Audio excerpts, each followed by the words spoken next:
Hi, everybody. This is Iowa Dave, and welcome to the Shallow End podcast feed. This is coming out Friday, but this is not the Shallow End.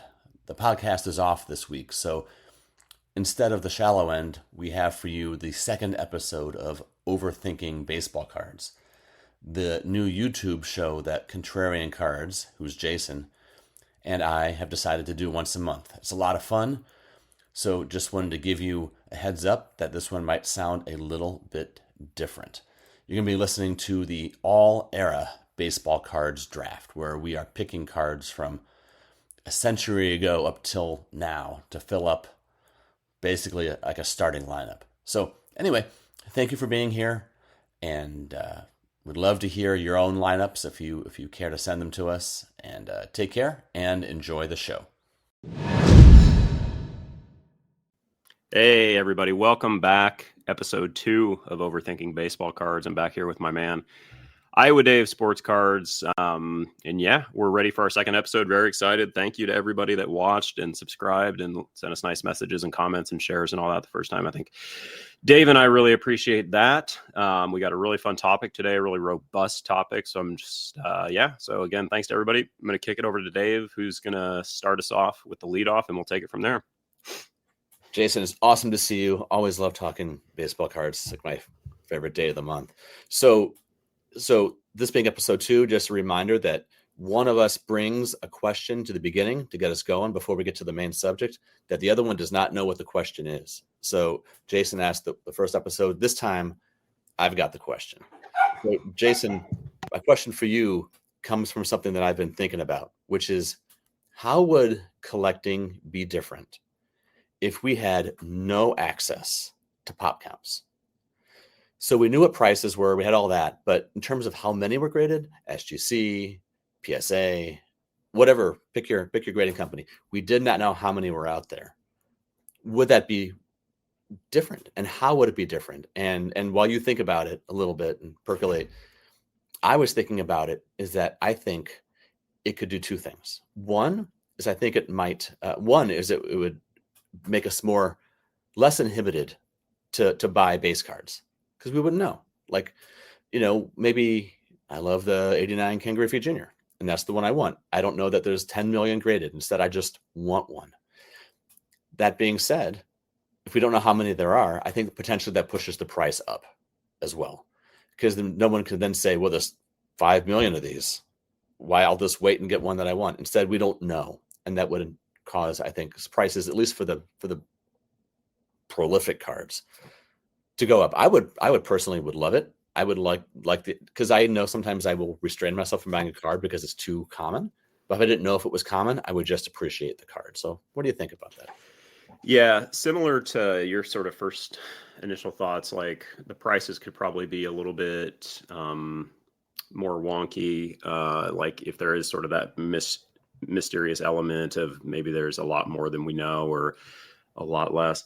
I'm glad you brought that question today, actually, because this last week I've probably looked at pop counts, especially on vintage cards, more than I ever have in my life. And it was really interesting.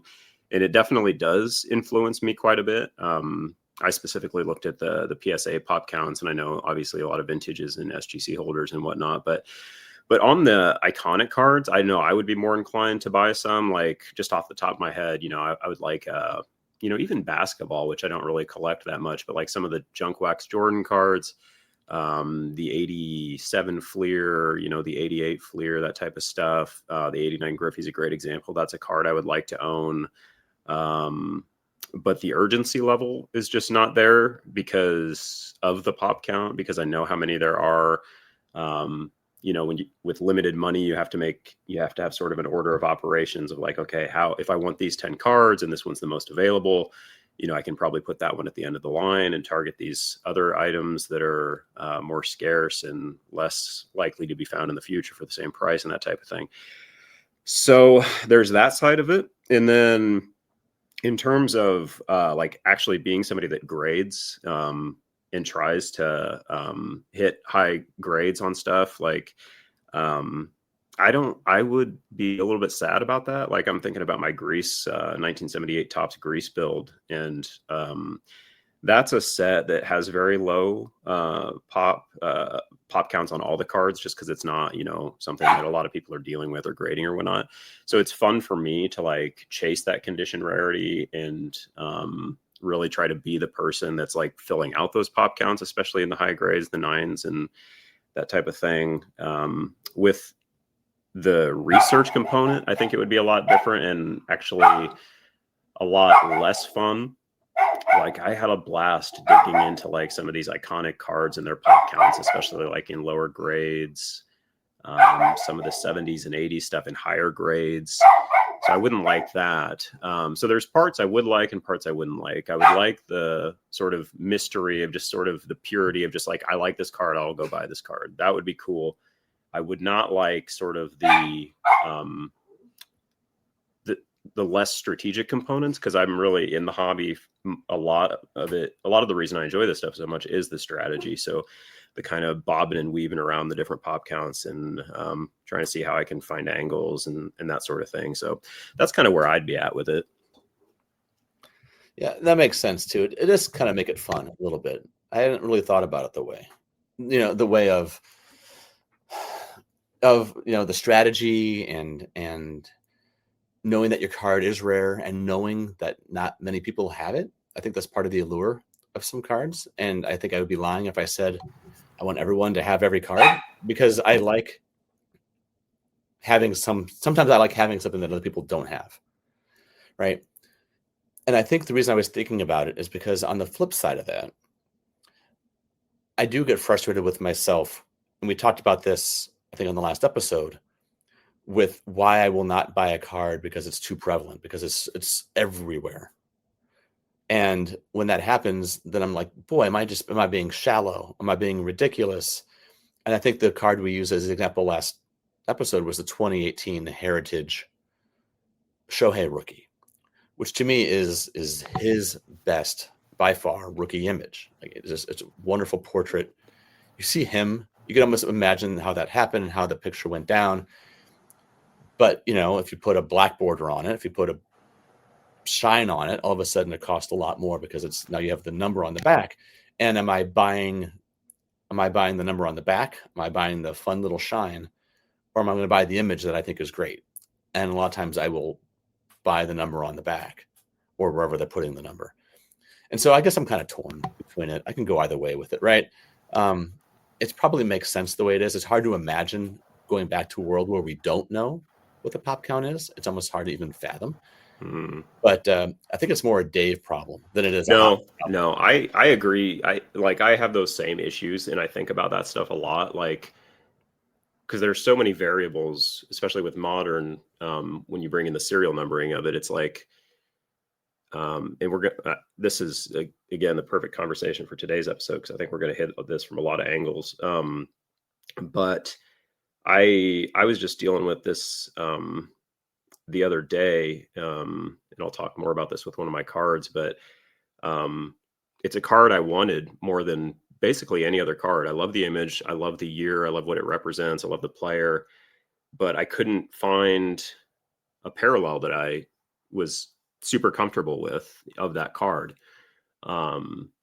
And I kept thinking, I'm like, and this is what's annoying about modern, is I can't just buy the card. And because why would I spend $25 on a Shohei Ohtani base PSA 10, PSA 9, whatever? Like it doesn't mean anything to me because of the prevalence of manufactured scarcity.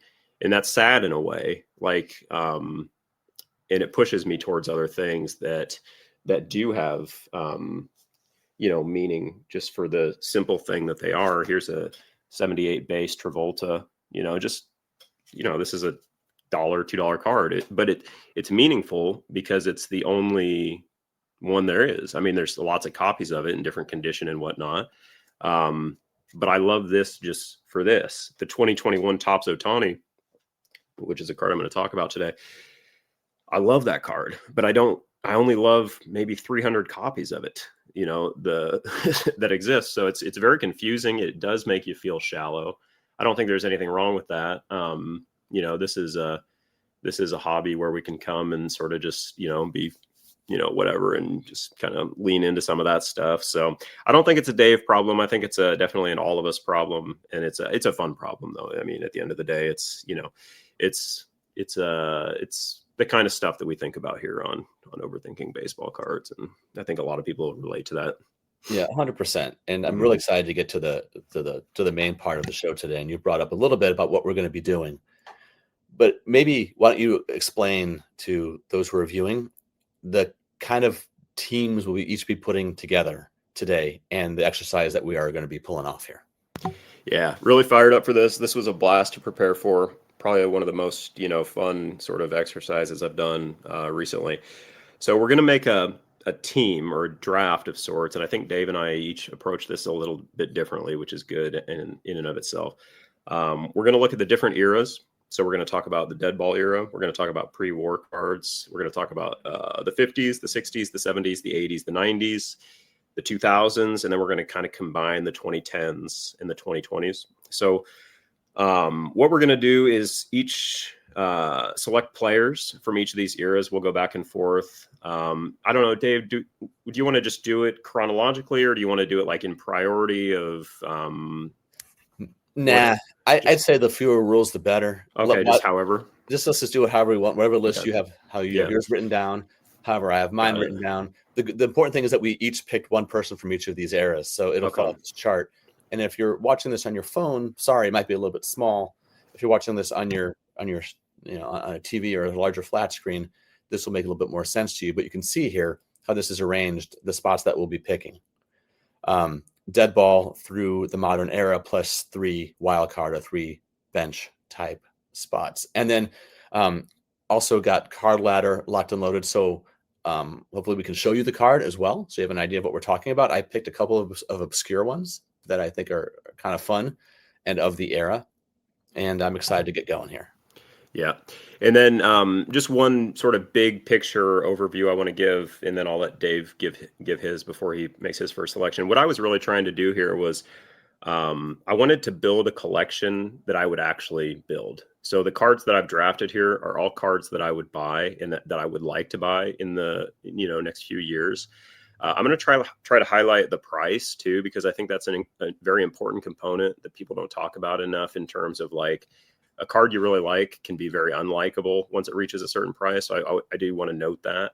And then also, I think I approached this maybe slightly different than Dave, in that I did pick the same player in a couple instances, and I picked the same position in a couple instances, but it's all good. It's still going to be the same sort of, robust conversation around cards. So for the sake of time, I'll just get started, Dave, and tell you my first select. And the order I'm going to do this is the order of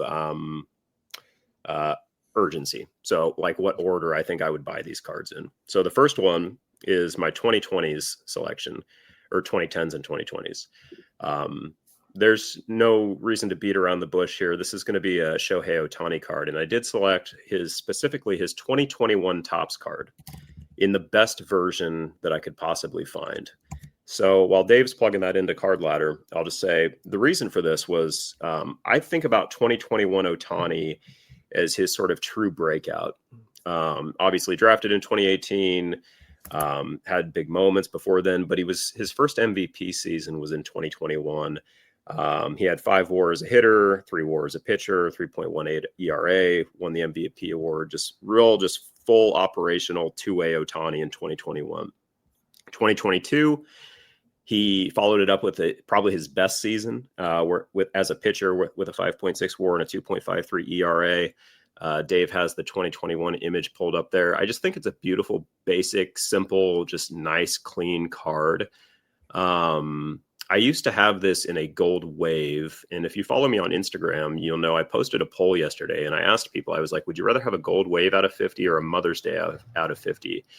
And that was top of mind for me because I just bought this card in the Mother's Day, the pink out of 50. And right now, that's the best version of this card that I'm able to get my hands on. There's a few gold waves out there. They're priced very high. I paid $150, I think, for the Mother's Day. I had previously had a Gold Wave that I sold for probably $250, something like that. But really, I want this card, and you're going to see my list goes here. My selections, and I didn't necessarily plan it to be this way, but they're more emblematic of eras, of big moments for players, big seasons for players when they were sort of in their prime. And to me, 2021 was the true beginning of the Ohtani era as a dominant force. The Ohtani and Judge years, obviously Judge would follow up with the home run record the following year, and Ohtani would win his third MVP the following season. But to me, this card represents that era. My favorite player of modern, my favorite era of cards right now, of the current baseball stars and that type of thing. So that's my first selection, Dave. Very good. I like how you did it. I like that you included prices. I did not include prices because, with me, money is an object. No, I didn't do it that way. That's totally fine. The way I did it, though, is I approached it from like a rotisserie point of view. Like used to play a game called Micro League Baseball. I used to love it. It was sort of like a precursor to fantasy baseball. And so for the 9 categories, I have one for each of the 9 eras, but then I have it by position. So I have one pitcher, first baseman, a catcher, second, third, short, and the 3 outfield positions, and then the 3 benches. And the 3 benches are wild cards. They come from anyone. Okay.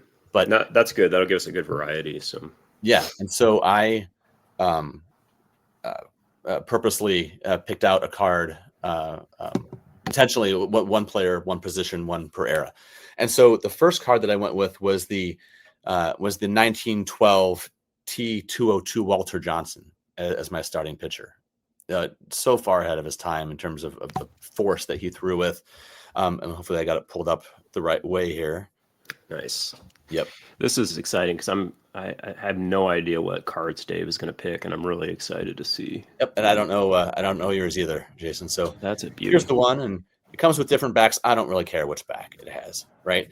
But love the colors. Well, sometimes I look at the set I'm sort of just stunned that something that vibrant, is 110 plus years old. I don't know why it would be. Like, why wouldn't they have had color back then in printing presses? And it was post-industrial revolution, so why wouldn't they have it, right?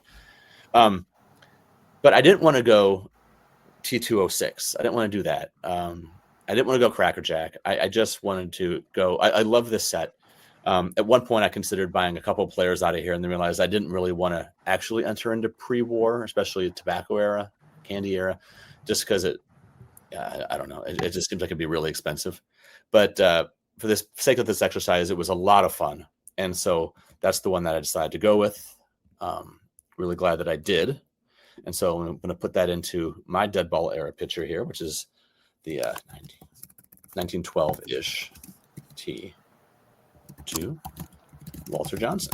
That's a beauty. I'm actually not familiar with that set. I've seen them in auctions, and but I've never really dug into it and looked at those. But those are beautiful cards, and I do like the color quite a bit on those relative to the T2. And it sounds like maybe they're a bit more affordable than the Cracker Jack options and that type of thing.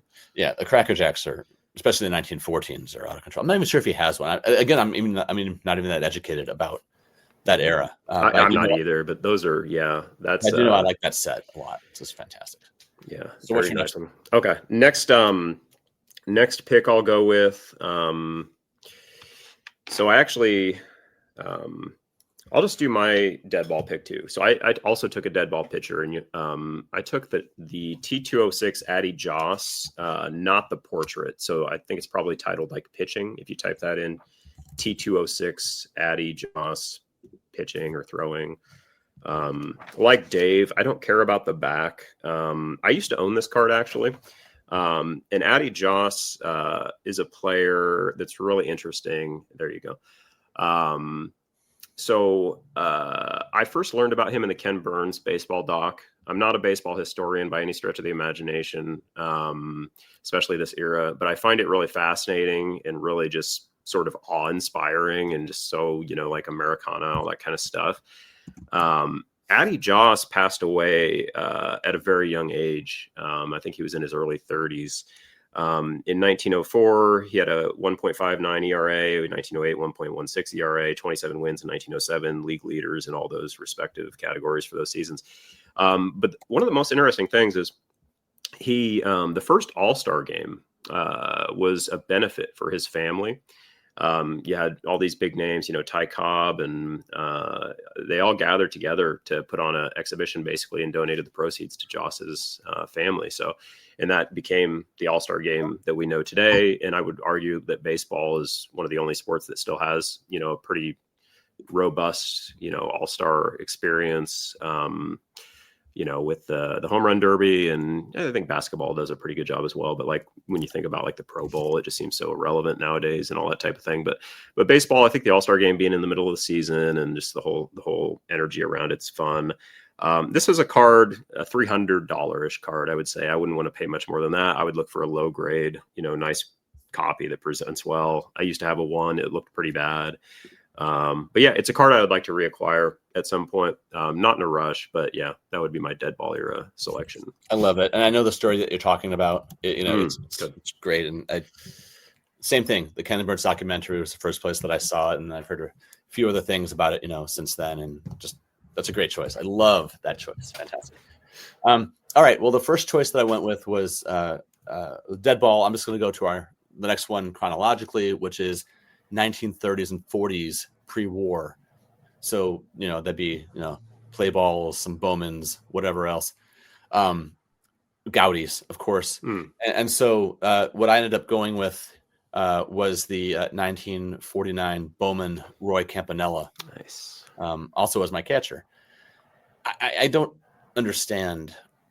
People who know vintage, people who understand baseball know Roy Campanella for his history, but I'm surprised that for people who were as decorated as he was and who had such sort of tragic ends to their careers that he did, surprised he's not discussed more.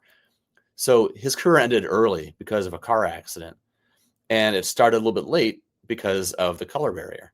But still, despite that, he won 3 MVPs. The only player who's won more than 3 MVPs is Barry Bonds, who's won like 7. Right. And then you have this long list of 3 MVP winners: Trout, Ohtani, Campanella, Yogi Berra, and then others. There's a decent sized list. And Campanella is one of them. And I was very young, but I was at the 1985 Hall of Fame induction.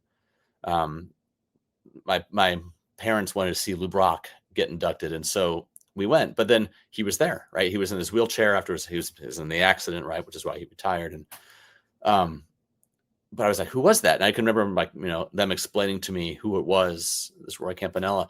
And I love this image as well. There's other Campanellas I could have picked, but just this beautiful, solid background, 49 Bowman. I looked for this at the National, and I was actually standing next to, he doesn't know this, but I was right next to Dan, Vintage Card Guy. We were at Stan's whatever called the booth. And I was about to ask about a 49 Campanella, and Dan says, let me see that Campanella. And I looked at it. I could see that it wasn't the best copy. He didn't get it. I didn't even end up looking at it.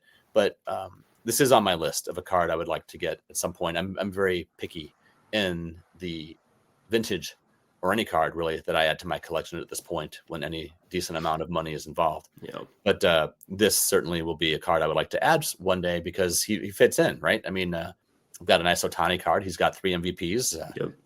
From time to time, I'll pick up a Bonds card. He's got 7, and why not have Campanella in there as well? But I knew this was actually the first card that I put in. So we had the 9 spots, 12 if you count the bench spots. But the number one card that I went to out of the whole list was the Campanella. Nice. I don't know. I mean, I am aware of Campanella. I did not know he had won 3 MVPs. And anybody that's won 3 MVPs is very collectible in my book. I think that's like a very just impressive career feat. And those are beautiful cards. I love the early Bowmans. I watch the Mangini collection. He shows a lot of those. I like the ones with the nicknames too at the bottom. I think those are cool. So those are beautiful cards, Dave. Great choice. I'm just going to follow you with my pre-war card here, and it's another 3-time MVP winner. I went with the 1940 DiMaggio play ball. Specifically the 1940, which is people might find interesting because he won the MVP in 39 and he won the MVP in 41 and he had the hit streak in 41. So I went with the card right in the middle of those two. And this is something that I started to kind of realize as I went along. It's like, I don't need the very specific It doesn't have to be from that season. Like, I don't need the 61 Maris. I don't need it doesn't have to be the 56 Mantle. I don't, it doesn't have to be the 22, but like, just if I like the card, like the most important thing to me in this draft was I have to really like the card. The 39, and I have to really like the price. That's very important too. The 39, I feel, is probably, more expensive with it being the earlier one. The 41 is in color, which it looks cool, but I actually like this one better just because it feels a little bit more, I don't know, sort of just DiMaggio. Like, I think of him in black and white, and I don't mind this color being in black and white. I love how it says 1939 pennant down there too. I just think that's such a magical card. DiMaggio has always fascinated me, maybe even more so than, the other Yankee legends, Ruth, Gehrig, Mantle. Something about DiMaggio is just very, I don't know how to describe it, but maybe it's, he dated Marilyn Monroe. I don't think that has anything to do with, but he has just this aura about him that I really like. 7.1 WAR in 1940, 3-time MVP winner. So he's in that group there with Campy. Just a special player, a special card. I would look for that in a low grade 1 for hopefully, under $1,500. I wouldn't, if it was creeping up towards 2,500, I'd probably be out of play there. But yeah, my buddy Shane, Shoebox Legends, had one of these, and I texted him last night and asked him if he sold it because I knew he was thinking about selling it. And I was like, I'm going to be talking about that car tomorrow. I should check in with Shane and see if he still wants to sell his or whatever, but his is already gone. So this is probably a card that's a couple years away yet for me. It's not something I'm looking to buy tomorrow or anything like that. I would be patient and wait, but I just think it's a special card of a special player. Yeah, it's a fantastic card. I'm with you. Sometimes I prefer the black and white to the color when you have the options. It's why I like the 39 play ball Ted Williams, just because it almost feels like it's a still shot right out of a video, which it's not, but I should say a film, not a video. But yeah, wonderful card. Yep. All right. I am moving on now to I believe it is the only card that I have on my list that I own. Oh, okay. And I've owned it twice. I got it once. It was one of my favorites, and I had to move it when I was trying to pick up the Jackie Robinson back in 24. And then I reacquired it earlier this year, and it just made my year. And that card is the 1954 Red Heart Stan Musial. Nice. Incredible. It's now a 70-year-old color match. It looks stunning. It's how I imagine and how I remember Musial looking. He had a services contract with the Cardinals for decades after he retired. So he would be around. And so if you were part of a book club where you had to read 20 books and get a free stuffed animal, one of the things would be is he would show up. Excuse me. He would be there and he'd play his harmonica, or he'd come to your high school, or he'd be at something. And this didn't happen daily, but there are probably 2 or 3 times when I was growing up in St. Louis that I'd be at an event and he would be there performing his services, shaking hands, doing his work for the Cardinals. And he was aw shucks. His public persona, how we remember him now, really seemed to me in the few times that I met him, how he was. We weren't friends or anything like that, but he was just friendly. And I like this one. I almost went with his 1953 Bowman. I love that card, but this is the one I ended up going with because it's iconic.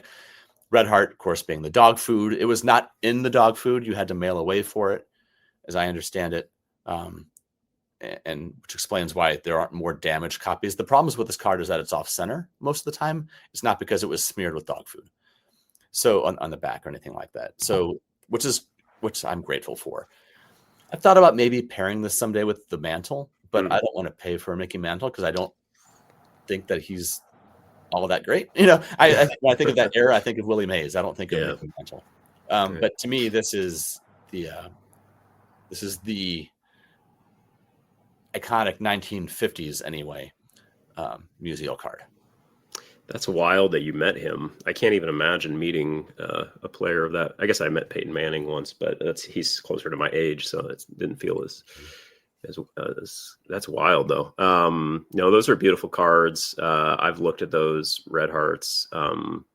And the fact that it's Stan Musial on a red background is just, that's hard to beat. So pretty solid 50s selection there. Go ahead. If we just jump in, just to sort of reset, you can see here we've each picked 3 so far. So we're about a quarter of the way through the exercise once you count the bench players also. So I'm excited to see who you've got next. Yeah, I'll just go with the 50s. You were just talking about Mantle, and I went with the 56 Mantle. I also tend to think of, I mean, you tend to think of Mantle and Mays together. I tend to think, I think most people would kind of agree that Willie Mays is the more talented player, but Mantle has such a hobby demand. And I mean, obviously Mickey Mantle, 3-time MVP, Triple Crown winner in 56. But I just think that 56 is such an essential card. And I think it's one of the most beautiful, I would say after ultra modern, the 50s are probably my go-to decade. I love pretty much all the sets in the 50s, except a couple of them. I love 56. I love, 58 is probably my favorite. I like 54, I like 53, I like 55. I like the Bowman sets. But this card specifically, is just really special to me. I just think it's very beautiful. I would look for this in a low grade PSA 1, with, good eye appeal, all that kind of stuff in that sort of $1,000 range, maybe up towards 1,200 if I was really feeling wild. But again, kind of like the play ball, it's not a card that I can see myself buying anytime soon. Just for that much money, I would be hesitant and I would probably deploy that capital elsewhere. But it is a card I would like to own at some point in my life. And then, Mantle in 56, one of the greatest baseball seasons of all time, 11.3 WAR MVP and the Triple Crown. So I don't need to tell anybody about the 56 Mantle. Everybody knows that card, but that's the one I went with. Good. Can you just say a little bit more about why you would go with like a PSA 1 or an SGC 1? Just because I couldn't afford anything more than because I don't care if it's like I want the cheapest copy I can possibly find that looks good. And if that card was $2,000 in a 1, I'll never buy it. Like, I'm just not going to. I could buy a superfractor of a modern player that I like, more than that. So it would just be out of play. And I'm not expecting to be super upwardly mobile in my career here in the next few years. I like my job and I plan to make about, a similar amount of money. Maybe I'll have some sort of wild cash infusion and then I can get crazy on a 56 Mantle, but highly doubt it. So it's a card that it's in play for me, in sort of that $1,000 range in a nice low grade, with eye appeal. If it gets crazy, which I don't think it will, then it's not in play. But yeah, if I was choosing one card from the 50s to go for first, it would be that one. Other cards I love the 58 Willie Mays. That would probably be my backup option. I love the 53 Mantle. I love the 53 Satchel, the 53 Jackie, but I've owned those cards before and I've sold them. I would probably prioritize a card that I haven't owned before. I love the 52 Bowman, Willie Mays, 54 Ernie Banks. So there's a lot of different options there. So like if for some reason the Mantle went like parabolic, even in low grade, I would just go somewhere else because I like all those cards basically the same. So it just comes down to price. So it's a wonderful set as well. And I'm sorry I showed such a beat up copy, but most of them are vertical and card ladder, so I was able to find a horizontal one. Yeah. Speaking of which, I'm going to go horizontal as well for my next one. I'm moving now to the 1960s. This was my last choice, and I kind of boxed myself in. It was I had the rule where I had one position player per, and it was the 1960s, and it was a second baseman. And I know Bill Mazeroski could have been a choice. Blanking on now, but the Yankees second base, Bobby Richardson could have been a choice. But instead, I ended up going with the 1965 Topps Joe Morgan. Oh, nice. Joe Morgan, like back-to-back MVPs, not when he was with Houston. But when he gets to the Reds, eventually becomes an announcer and kind of hurts his legacy a little bit as an announcer.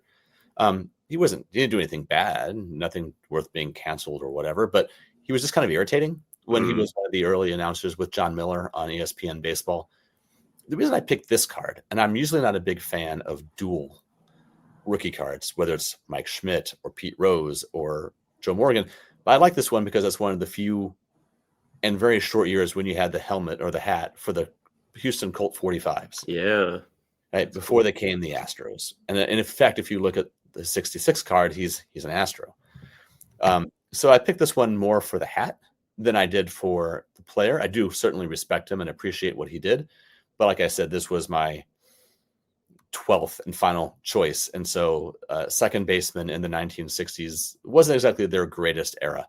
Had I gone back in time, I could have gone Rogers Hornsby. Had I been more modern, I could have found somebody more interesting. But I don't mind. I mean, Joe Morgan, he was really the engine for the Big Red Machine Reds of the 1970s. And so I could do a lot worse, I think, than having him here. I like how you said you picked it because of the hat, and I like that. I think those little variables are so important, like with collecting and with cards. It's like one tiny thing can make all the difference when it comes to a card. It can be whether it's the photograph, whether it's the border, whether it's it's a combo. And, maybe those aren't tiny things. Those are actually fairly big things. But that's what's so fun about collecting is you get to decide what variables matter, what variables don't matter, what you like, what you don't like, what's important, what's not important, all that kind of stuff. And so I think that's a card I never would have even thought of, but and I never even knew that existed with that Colt 45 uniform. So that's super fascinating. So I'm going to build off what you just did there because you mentioned Mike Schmidt, and we're going to jump to the 1970s. And I chose. I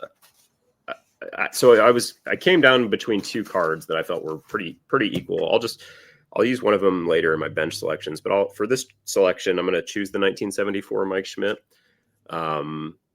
Mike Schmidt, again, back to the three MVPs. He was a three-time MVP winner, World Series MVP winner. In 1974, he had a 9.7 WAR. His rookie, like Dave referenced, was a combo card. This follow-up, the 1974, was a individual shot, portrait shot, posed image. Very beautiful set. I don't know if people like 74 that much, but it's really grown on me. And I think part of the reason is because of the Heritage set from 23. I have a lot of the big cards from that set, so I'm just like really connected to it. And I think, I just think this is a really nice set. And a lot of the photography in 74 is really, really spectacular. One of my other cards that I'm going to talk about later is probably one of the most beautiful baseball cards I've ever seen, and it's from 1974 Topps. I don't think this is like the most fantastic photograph or anything. I actually don't like it when they have those long sleeve whatever under their uniforms. I just think like the 63 Koufax really bothers me with those little jackets underneath. I don't know what that's about, if that was for some specific reason, but I don't like it. That would be the only detractor from this card. But his 73 is the rookie card. But this 74 Topps, this is a card I'd be looking for in sort of the $200 range and maybe like an 8. Ideally, I'd actually just buy a raw card and grade it myself and get like a nice, looking 7 or something. But I think for under $200, we were talking about pop reports earlier. In PSA 8, this card is a 1,400. There's 1,428 copies in an 8. If you jump up to a 9, there's 346 copies. In the 10, it's a pop 14.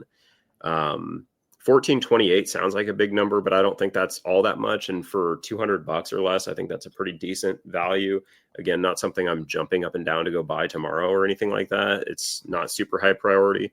But I think for his caliber of play, his career, and the fact that this rookie card is a combo card, I think that makes this kind of a neat item. Yeah, I love this set. I'm glad that you picked it. I know you said not sure how people feel, and you never know. The 70s was such an interesting, and I use that term loosely for cards. It's a very gritty decade, just very gritty. It seems it fits with the 70s. Yeah, exactly. And that's what's like the 50s are so vibrant and colorful. The 60s is kind of a bridge between the two, but then the 70s is kind of just, it's a little bit murky. So, but it's got its charm. So, yeah, one of my favorite cards ever is the 74 Dave Winfield rookie. And I didn't pick it though. So I think that's why I just thought now I would just mention it here.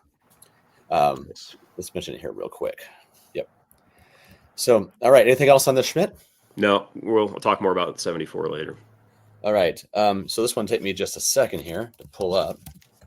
I also and in the 70s. I also went with a third baseman in the 70s as well. Except I went with a different set. I went with if I can pull this up here.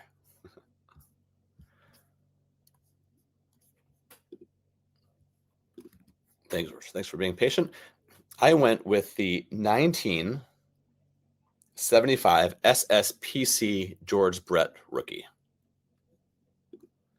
Nice. And there it is. Just a crazy set. Just kind of fascinated. SSPC, I believe, stood for Sports Stars Printing or Publishing Company. Sports Stars Publishing Company, I think. Fun little fact there is that Keith Olbermann, the broadcaster, wrote the backs of them. He wrote the copy for the back. There's some crazy players who show up in this set. Lou Brock and Keith Hernandez have a dual card in this set. Actually, I do like the George Brett Topps card more, but I just want to get something a little bit different. This card is quite a bit cheaper, I think, than the Topps card is. It's not really all that exciting. His name's not even on the front, right? I should have captured the back, but I didn't do it. But what you were saying about the grittiness of the 70s, right? Nixon happened, Vietnam was over. There was, oil prices were soaring, morale was down. Topps had no competition either, right? Donruss and Fleer don't come around until 81. And so Topps was just sort of mailing it in, I thought. It doesn't mean there aren't some iconic images, but the images were iconic not because Topps made an effort, but because the players turned out to be amazing, right? Like, Eddie Murray, George Brett, Mike Schmidt, Dave Winfield, Ozzie Smith, and some other ones as well. And so I picked this one almost as a protest for Topps laziness, right? But also because I like that. I like these sort of random sets that were around. And the fact that George Brett has a rookie card that not a lot of people either acknowledge or appreciate, I thought, you know what, I'm just going to put this in there right now. That's cool. I've never seen that card before. And the first thing my eyes go to is those two, those towers in the back. I assume that's the iconic sort of look at, what is it, Kauffman State, or what's the name of the stadium? Kauffman. Yep. Yeah. Is that what that is, you think, behind him? It could be. I'm not sure when Kauffman opened. I guess it could be lights else, just other lights at some other ballpark. But yeah, that is a super gritty looking card. He looks like rough and ready and just intense, tough guy. That's how you think of George Brett. Mm-hmm.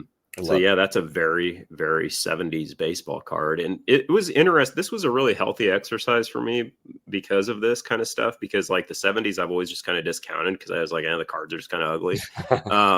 And a lot of them are, I think, still. But I did find some beauties, and I'm seeing a little bit more beauty in the sort of the rugged, just kind of just ugly nature of these cards. And I like also, you mentioned something, kind of a protest.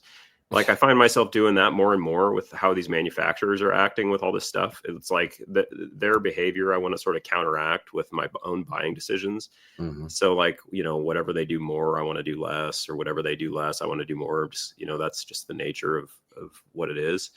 So I like it. It's a tough looking card for a tough looking baseball player. Yeah, 100%. So, all right, what do you got next? Yeah, I skipped the 60s, so we're gonna go back there, and I'm gonna kind of tee you up here, Dave. I've got you as my St. Louis guy. I'm going with the 68 Gibson, 68 Bob Gibson, the burlap. So Bob Gibson, obviously, big time. Another thing, just side tangent, I'm surprised how captivated I was by pitchers in this exercise. Like I picked so many pitchers. I didn't do it properly like Dave did and pick each position, but I ended up on a lot of pitchers, and I just see a lot of value there for me personally. Gibson in 68, Cy Young, 11.2 WAR, 1.12 ERA. They lowered the mound, they raised the mound. No, they lowered the mound after this season. Yeah. Look at that card. That is like such a baseball card, man. Pitcher cards, Bob Gibson, red hat, just the Cardinals sticking out over the top of that little lower third there. Just such a beautiful, beautiful card, man. Bob Gibson, this is like his time. 2-time World Series MVP, 10.4 WAR the following year in 69. 1970, he had an 8.9 WAR. He won the Cy Young in 68, won it again in 70. This card I'm looking for in sort of that, again, this is where the value with pitchers comes in, like high grade. And I'm not looking for just any random 8 or whatever. Like, it would have to be really nice. Again, my preferred acquisition mode would be buy it raw, grade it myself, get a 7 or an 8. But you can buy 8s in like the sub $300 range, and the pop on those is like 688 in PSA. The pop, the PSA 9's a pop 180. I wouldn't mess with those, but yeah, a nice looking 6 or 7, you're probably looking at, under $150. And I just think that's a phenomenal card representing a phenomenal player from a phenomenal just era, the era of the pitcher, the year of the pitcher. And then after that, some things changed. So what do you guys say about Bob Gibson? Yeah, the 1.12 ERA, Denny McClain winning 30 games. I don't love the set, but I love this picture. And Bob Gibson was interesting, his images, in that he looked young. All of a sudden, boom, he looked old. Yeah. Now his performance didn't get old. He aged very well. But he just went from being like a kid to being like the veteran who you do not piss off. And I think this really helps capture that transition. I'm a sucker for portrait shots. I think this is a really good one. He has several portrait shots. Yeah, he looks good on a lot of cards. He's a guy that really had some good photographs. So. Yeah, good. So it was just a wonderful choice. I love that you picked this, and this makes me happy. This will not be the last time that Bob Gibson there we go today as well. So, all right. So my next one is a card that is very, very common. It's a card I used to own, and several times, many copies. And it's going to be the second outfielder. The first outfielder was Musial, and now the next outfielder, as I move to the 1980s, is the 1987 Donruss Bo Jackson. I guess his most valuable card, if you want to call it that, from his playing days is the 1986 Topps Traded Tiffany. But I don't know. I think that felt like a press release picture, right? His 87 Topps, where he's out fielding a ball, it's nice, but I feel like he's almost too far away. I feel like they didn't have the right lens, and they kind of just went with what they had on that shot, and it's nice. This, to me, is the Bo Jackson hero shot, right? He's nowadays in 2025, players, they do CrossFit, they do P90X or whatever it is. They are training from the womb to be solid, strong, like professional athletes, right? But Bo was different, and I'm not saying anything people don't already know. But you look at this; he fills out a uniform there the way nobody filled out a uniform in 1987. Like it doesn't fit him. It literally does not fit him. You can see the seams from the underneath the armpit, like going into him, basically, right? The shirt sleeve is being hiked up. He's got like he's just playing catch in the outfield before a game or something, or maybe spring training, whenever this was. But to me, you have this, plus you have the iconic rated rookie logo in the bottom right, and I could not have Bo Jackson somewhere in here. To me, it's him or Jim Thorpe or Babe Didrikson as the athlete, the supreme athlete of the 20th century. And so I love having him here. Yeah, that's probably one of the most beautiful photographs on an 80s card. Like you said, and combine that with the uniform, the classic hero shot with the rated rookie logo. That card just screams 80s. And you can't deny the athleticism and just the hero sort of image that Bo Jackson conjures up. So yeah, and one last thing. Cool. Sorry to interrupt you. I mentioned you're good. I mentioned how the seams from the armpits are going up. Mm-hmm. I'm not just making that up. If I can zoom in, where am I here? Okay, look at that. Yeah. The pits, Yeah, that's a schmedium or whatever they call it. Right. He's warming up. This is a pregame shot, and he's already through his uniform because that thing is up there. Yeah. So I know that's kind of gross, but I just wanted to. No, that's thing. That's part of the charm of the card. Mm-hmm. That's the stuff, man. That's a sweet one. Yeah, I thought about Bo Jackson too, especially when we got to the '80s, and yeah, I was wondering. I thought he might appear on one of our lists, so I'm glad he did. Yeah. All right, well, yeah, let's just stick with the '80s. How about some Fernando Mania? If anybody's on board for that, I'm going with the 1982 Fernando Valenzuela, which is not the rookie card. It's going to be the second year. Maybe he had one before that. I'm not sure. But Fernando just passed away last year, actually. And I know when Ice Cube was doing that sort of iconic pregame performance in the World Series, he gave Fernando a shout out, which was cool, doing this for Fernando, and they did. I'm not like a Dodgers fan. I'm a Shohei Ohtani fan. I'm a Mookie Betts fan, but I'm not a Dodgers fan. I love this card, man. Absolutely love it. I love the 82 tops. I just like 82, the design, the graphic design on the border more than I like 81 with the little hat in the corner. Fernando, in 1981, he won the Cy Young and was the Rookie of the Year. So that would have been the year before this card. And what I kind of, again, this sort of the trend I saw within myself with these selections is I don't mind picking the card that came the year after, because I think it still symbolizes that player's peak, their dominance, their performance from the year prior. Like, this card connects me to Fernando Mania just as much as the 81 would. He had a great season in 82 as well. He had 6.18 or 6.1 WAR, 2.87 ERA, 119 games. So he won more games in 82. I love this image. This card is one. If there's any card on this list that I might actually need to go buy before this video airs, it's this one, just because it's so cheap. It's in a PSA 9 with a pop 107. This card is like $40. And there's like 3 or 4 on eBay right now. And I've been looking at them, and they each have a problem. One of them has a bunch of like fish eyes and dots on the hat, which is very detracting. Mm-hmm. One of them looks like it has some debris in the back of the slab. And that drives me crazy. Like when there's like a hair in the case, because then you have to reholder it or just know that there's a hair in the case or whatever. I can't tell if it's in the slab or on top of it, but either way, I messaged the seller and they never wrote me back. Another one has a soft corner, and another one has like a mark on the, or some piece of debris, like on one of the white borders. So each of them has kind of an issue. But I think at a PSA 9, I think the reason the pop's so low is why would anybody grade that? I mean, it's just not a card that people probably think of that much. The PSA 10, there's 10 copies. There's 198 in an 8. I could go buy an 8 for $20. I should probably just buy a raw copy, grade it myself, and get an 8. And that's probably what I would enjoy the most.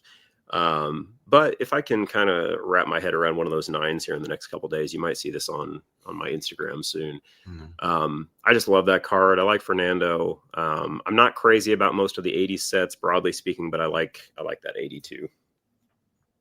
It's a great. And as you're talking about 1982 tops, just a quick shout out to Kevin Cormier, who I believe collected, I think it was all the Hall of Famers or stars or whoever from the 82 top set, all on PSA 8s, I think was his goal.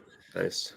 Just a beautiful set. I'm really glad that you picked that card. The Nolan Ryan is beautiful that year too. That's a nice looking card. So was Ricky Henderson's. Yep. Yeah, but Fernando, I'm glad that you didn't get stuck on the rookie for him, because the rookie's fine. It's fine, but it's that 82 design, the 82 image that seems to capture who Fernando was. Yeah, I looked at the 81, and I don't dislike the 81, but for the price discrepancy and just the aesthetics on the 82, I just feel like that's the move for me. So yeah, good. All right, well, I'm going to jump into the 1990s now, and I picked St. Louis Cardinal Ozzie Smith. And for this one, I went with the 1992 Topps Gold Ozzie Smith non-winner. This one here. Beautiful card. There were 2 different versions of it. There was the ones that say winner down at the bottom right, and there was like a mail away type of thing. But then there were these as well that do not say winner on it. And these are the ones that I liked. I used to own this card. It was one of the few cards I've ever owned in a PSA 10, and I sold it to, I think, MK. MK was looking for the sit, so I sold it to him at cost. But the reason I picked this card, I think there are better Ozzie images. I love his 83 tops and that clean white Cardinal uniform. I like his 82 Topps Traded, the first Cardinal uniform. They call it his Cardinals rookie, right? He's in the 90s. He's also got Select Gold. He's got Raves. He's got all these other cards.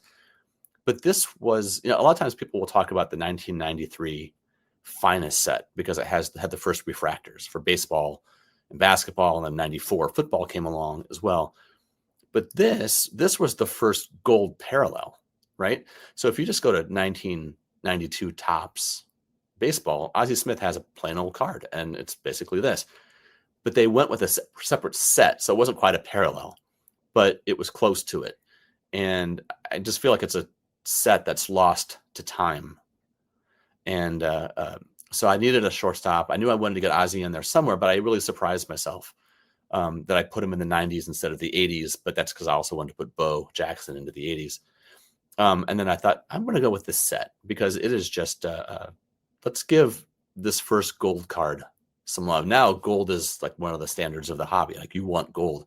In a lot of ways, gold out of 50 for Topps is more desirable than orange out of 25. I'm sorry, I know how much you like the orange, but people go for the gold.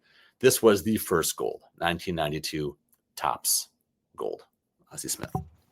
Beauty. That set really connects me to my childhood. I would have been 8 years old, I think, in 90. Was that 92? Mm-hmm. Yeah. So I opened those. I pulled some of those golds. I think I had the Nolan Ryan at one point, but yeah, those are really special cards. I still have an album of that 92 set down in my basement somewhere. I'll have to look at that. But I love that image for Ozzie. I like that you put him in the 90s.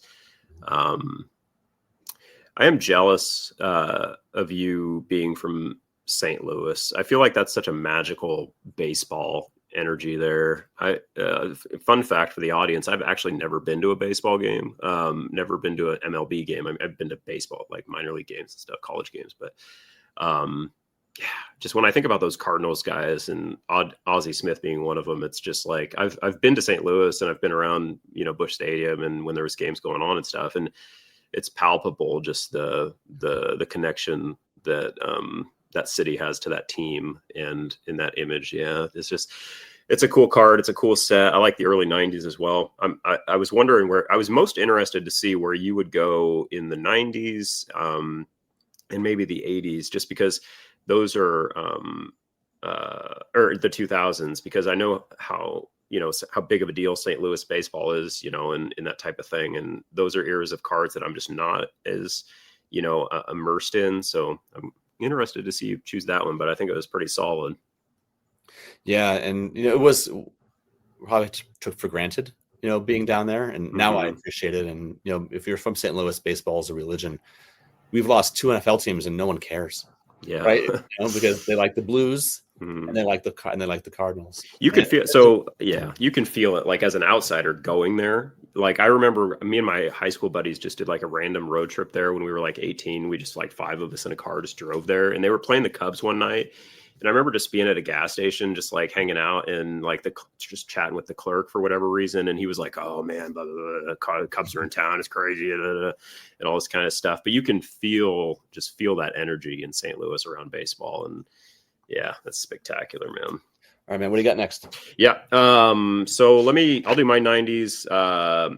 When I think about the 90s, I think of the late 90s typically, just from a connection standpoint. And this was hard for me because we're getting into some different type of stuff now. But I went with the 1999 Pedro Martinez Topps Chrome Refractor. Pedro, I would, if you had asked me who my favorite team was when I was a kid, I would have always said the Yankees and that Jeter was my favorite player and everything. But I had a bit of imposter syndrome around that. I don't ever think I was that big of a Yankees fan. I think he wasn't even that big of a baseball fan as a kid. I always watched all the playoff games and I was just fascinated by it, fascinated by the history, the movies, Rookie of the Year, Sandlot, all that kind of stuff is what I was more like connected to as it related to baseball. I was more of a football fan as a kid. But Pedro really captivated me, and I was always kind of rooting against him just because I was generally rooting for those Yankees teams. But this card specifically, I think is important. Pedro was dominant in 1999 and 2000. He had an 11.6 WAR in 1999, 2.07 ERA, won 23 games. Cy Youngs both those years. He was a just incredible pitcher in a steroid era, for hitting. So he was just the guy that you had to watch. He was just so fascinating. And again, going back to just like how many pitchers I picked, like it really just kind of, I think it kind of sparked something in me, like to just remind me of how much I love pitching. I really like pitching. And yeah, this card is rare, man. It's like a pop 6 or something like that. Like it's very, like there was like one maybe on eBay, but it's hard to find, and it's probably not a card I'm going to acquire anytime soon. Probably a couple hundred, maybe a few $100s or whatever, but it's a simple design, but the card is beautiful. You got the mound encompasses the entire like lower third. You got Pedro winding back and throwing, and just very simple, clean design. But I guarantee you that card is extremely shiny. Anything from 1999 shines very well, and that was my selection there. Look at the angle on his right leg. How is his ligaments not snapped? It's like, yeah, it's weird. Gosh, he's just really, yeah, that's a great card.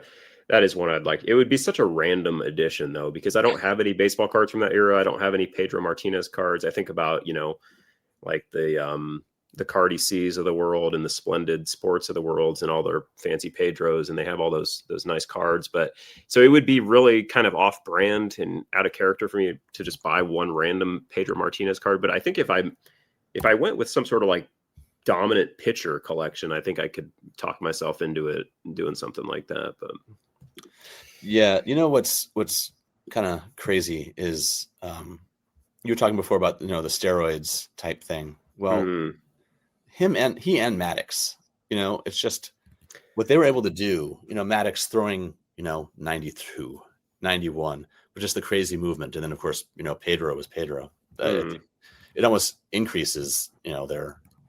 Were they ever implicated in it? I'm really not familiar with like who was whatever and who wasn't. I don't know if that Pedro ever had any sort of that kind of stuff going on. I always thought he didn't, or never was really implicated in it. But no, of the sort of the big four from that era, right? It was Pedro, Maddox, Clemens, and Randy Johnson, right? It's Clemens obviously implicated.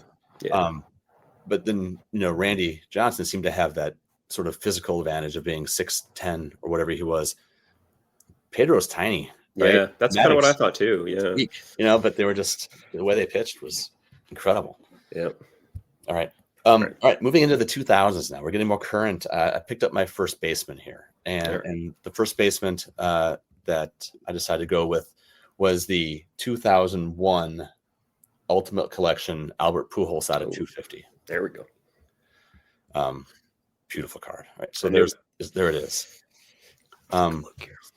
Such a, it's, Greg, who is Paper and Chrome, friend of mine, but we did on the shallow end, he did like where he surveyed something like 50 people and had them rank 50 Pujols collectors and had them rank their all-time rookie cards. And I think this was even outside of the top 10. I think it was like 11 or 12.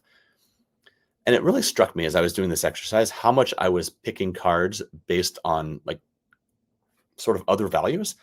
And the reason that I like this one is because of the colors on it. He's not hitting, he wasn't exactly known as being a base runner. He was a really good defender when he came up, had a great arm, but quickly moved from third base, briefly the outfield, and then stuck at first base, right? He was just kind of there, the big lumbering first baseman after that. But look at the shining purple and gold on that card.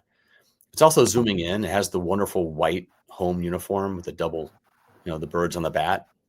There's number 5 there. It's out of 250. I really like his SP Authentic out of 1250. This is 1/5 as scarce. Yeah.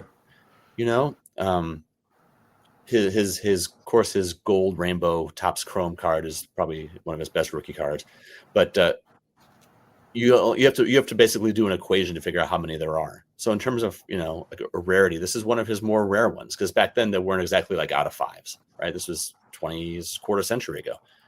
So for him anyway, out of 250 plus the gorgeous design of that card. Plus, just being a little bit different as far as the cards of him go, right? This one really stood out to me. And if I'm being honest, I'm trying to acquire it right now. Oh, okay. So I think I'm just sort of hung up on it.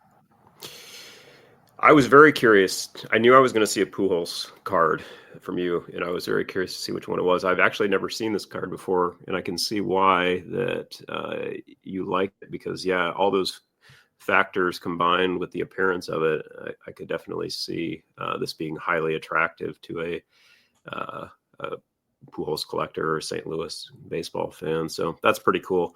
I do like how I like how he's running too. Like that's like one of the last things you would ever expect to see on a card of his. But yeah, like you said, from that era, it's just a little bit different version of his skills. So that's pretty cool. Yeah, I really like it when we have players when they're known for a certain thing. Yeah. And the card shows them doing something else. There's a random card from the mid '90s of Mark McGwire. He was in the Asian uniform catching a pop-up.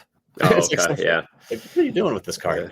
Yeah. It's a terrible image, but it's kind of hilarious, when you see it, or like Lou Brock batting. Yeah. Or something like that, because he's a base stealer. So off the board, when they were designing this, I figured they were just like, "Hey, this is a nice image. Yeah, it fits within the design." He's running. His jersey looks good. He's right. Yeah, nice. They might have had to use the image out of necessity, right? It's supposed to be form follows function, but I almost feel like they went the opposite with this one, and I'm okay with it. There's so many photography episodes we could do. Like there is like some of the worst images ever on cards, and then some of the most beautiful images ever on cards. And it's just wild to see like how big of a gap there can be in between. Like how did this one pass, Q&A, whatever, but I don't know. So, all right, I'll do my 2000s. Silence that other phone. This won't take long. This is another Pedro card. So I went with the 99 refractor for the 90s, and then I went with his 2000 Topps Chrome refractor for the 2000s because I was like, well, those were both dominant seasons, and these are both beautiful cards. I'm not crazy about I don't ever see myself collecting 90s or 2000s like that intensely, but those two cards, very specifically, I was a big football card collector at that time, and those Topps Chrome sets are very nostalgic for me. So I would like to have both of those in a pairing. In 2000, again, just another dominant season, like I said, Cy Young, 1.74 ERA, 118 games, 9.4 WAR. So big time card. I like the look of the, we'll see if you get it up here, but I can't remember which one I like better. The 99. Took me a while. I just found it. Okay.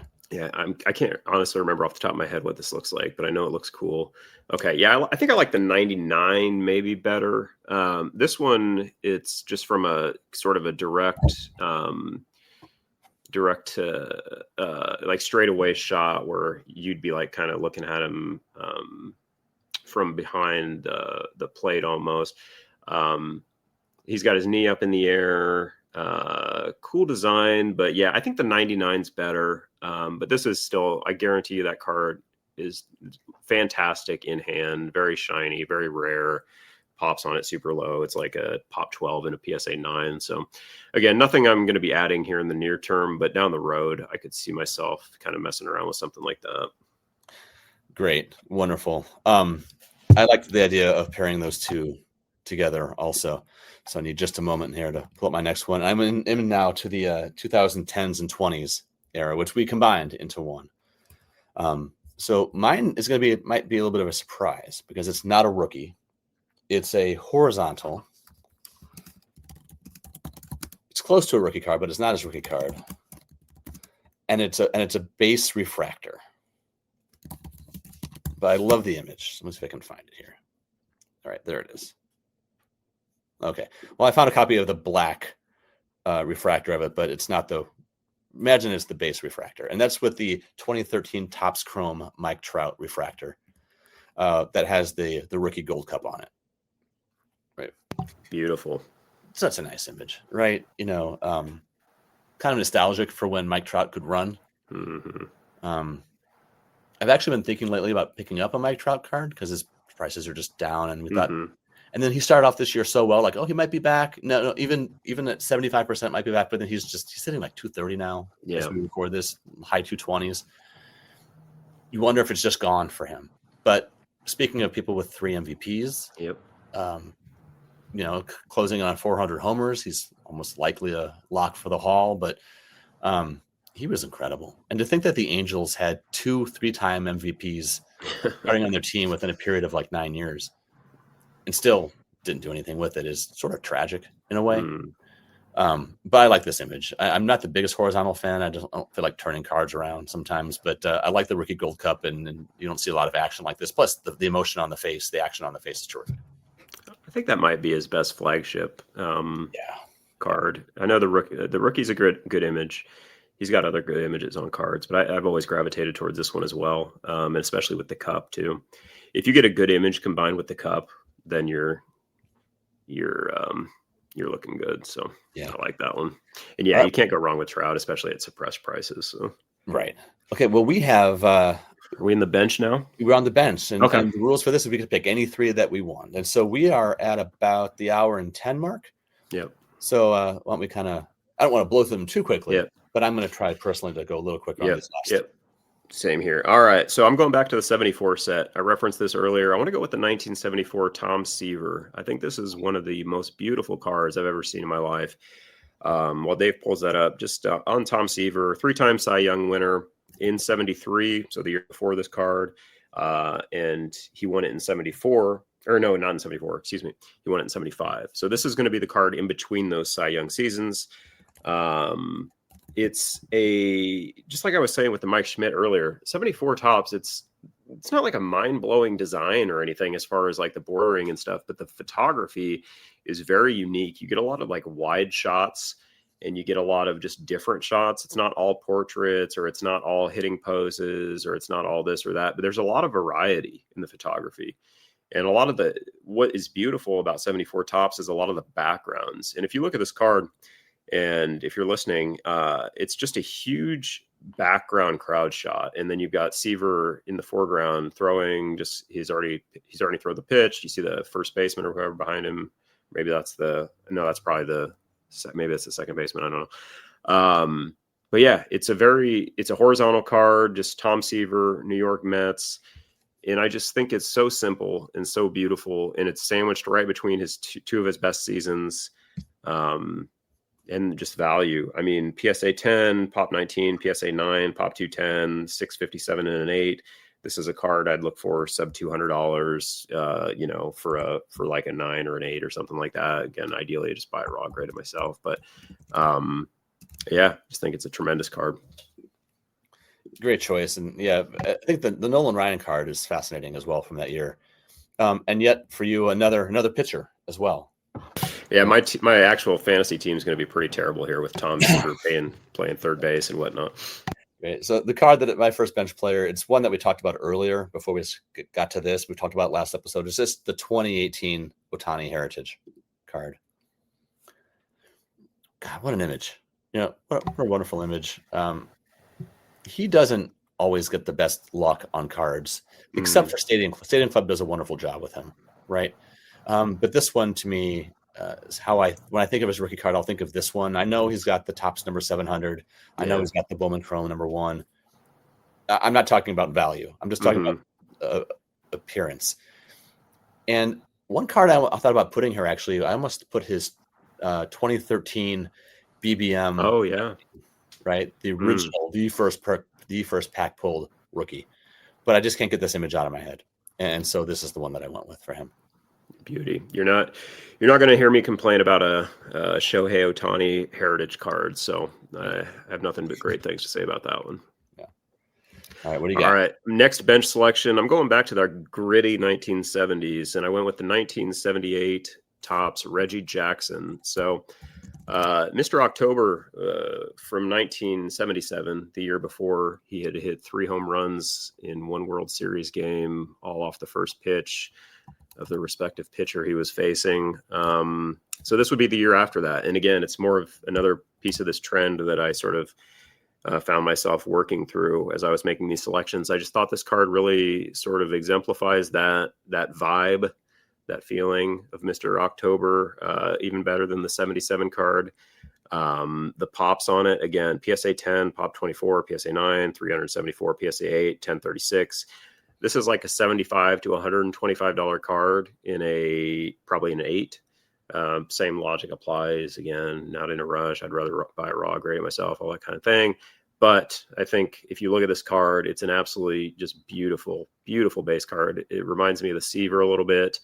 It's still got that grit and just kind of, rugged sort of look of a 70s card, but you got the beautiful little all-star shield up there in the upper right-hand corner, Yankees, script writing. Is just a fantastic baseball card. It's a great card, and it's very similar to mine. I picked the 1978 Topps Reggie Jackson for mine. No, it's really truthfully, we had the same one. Yeah. Did you really? Yeah. How many? Oh, wow. Cards, that's crazy. How many hundreds of thousands of unique cards and got more printed over the years, and we picked the same one. Gosh, so I'm gonna have to buy this one like tomorrow then too, because that's too random. Yeah, I know I say this a lot, but it was one of the ones that I sold for the Jackie. Right? Yeah, I had it in a beautifully centered 8. Oh, really? Cost like $60. Yeah, that's such a bargain for that card, I feel. It's one of the ones where I posted it, and then some people were commenting saying, the sort of the stereotype, how is that an 8? Not anymore. It was beautiful. So, when I think of the Reggie coil, with the way he would swing, and I would be flat on my back for 3 days. I tried to swing this hard and move my back this way. Maybe this is more of a popular card than I realized. Yeah, it is one that you just look at and you're like, okay, that's a cool card. Yeah, like, that's really nice. It's terrific. So this was mine as well. So okay. All right, finish this off. What did you? All right, last selection, Mr. Irrelevant for this draft. I went with I haven't gone yet. I still have one more. Sorry. Yeah. Oh yeah, you get Mr. Irrelevant. Okay. I went with the 2019 Topps Juan Soto horizontal cup card. Same logic to my first selection with the 2021 Ohtani, just the best version that I could find. So whether that's a true gold or a ball cards in the attic on Instagram, just got the red sapphire. That'd be nice. Or true red.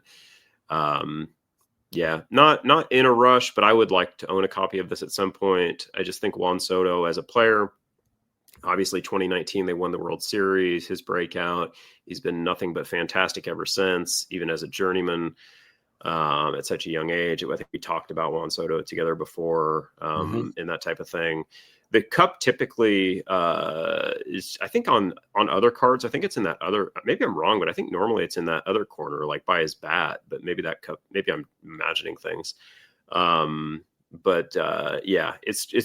It's such a beautiful image. And it's just, if you can find this in the right parallel, the parallel that you connect with, I think it's fantastic. And that's pretty much all it comes down to for me. He's a great player. He's having a great career. And I think this card's far more appealing than any of his rookie cards. And it's an expensive card in low number, but it's still within reason, I think. Yeah. And I was, again, just trying to find a horizontal here. I had to scroll down for a bit because it was pictured vertically on Card Ladder. But this is the VIP party 1 of 1, but the image is the same. Yeah. Yep. Good. All right. Bring us home. It's a great card. I thought about going with Soto. I thought about doing his 2018 Hands on Hips SP. Mm-hmm. Yeah, that's a nice one. Yeah, but I think we talked about that last episode, how much I like that one. But instead, I mentioned that Bob Gibson was not done. And so I just went with the traditional 1959 top. There we go. Right.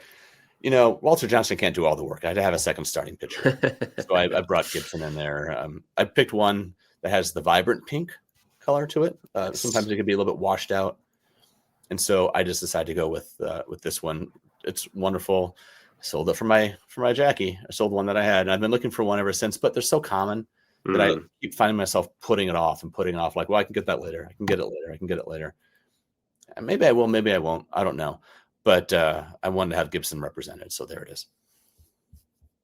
That's how I feel about all these vintage cards. I'm putting all of them off all of the time, and maybe I'll never get them. I have no idea, but that's just the game we play. You can't have everything at the same time. You have to make choices. So I'm with you, man. A 59 is not one of my favorite top sets, but the Gibson 59 is one of my favorite 50s cards. Yeah, that pink is awesome. It's wonderful. So I can't quite fit them all on, but if you can see this now, anybody Just curious, here are our final teams. Right, we've got Jason on the left, I'm on the right, and they're there. And I love Jason's mix of all the pitchers. I had a fun time picking mine as a traditional lineup as well. Made it a little bit of a challenge. Oops, George Brady. Let's change that to George Brett there. Maybe we can do this again like a year from now, and we can see if we come up with the same cards or pick different cards or whatever. And if anybody watches this, feel free to do this exercise yourself and post it, whether it's in the comments of the video or tag us on Instagram. It's really fun, even just to do just on a notepad. Like I just wrote all this stuff down, and I had a blast just scrolling through all the decades, I watched some videos on YouTube and tried to kind of think about what events were most important to me. And yeah, I'm sure Dave and I would love to see anybody else's selections, even if it's just from a few of the decades. Yeah, please do. Would love to see it. Jason, this was fun. Yeah, no, this was an absolute blast. I think I am going to likely own a couple of these cards here at some point in the next year or so. So I'll be excited to share those and reference back to this. And it'll be a cool memory too, because I'll remember, oh yeah, I was, doing research for Overthinking Baseball Cards, and that's sort of where that card stemmed from. So that'll be a fun connection point for me. 100%. Everyone, all right, thank you for jumping into this second episode of Overthinking Baseball Cards. We'll hopefully see you again in about a month. In the meantime, take care. And yeah, if you've got your own lineup, if you've got your own selection of buy era cards, let us know. Until then, take care of yourself. Yeah, thanks everybody.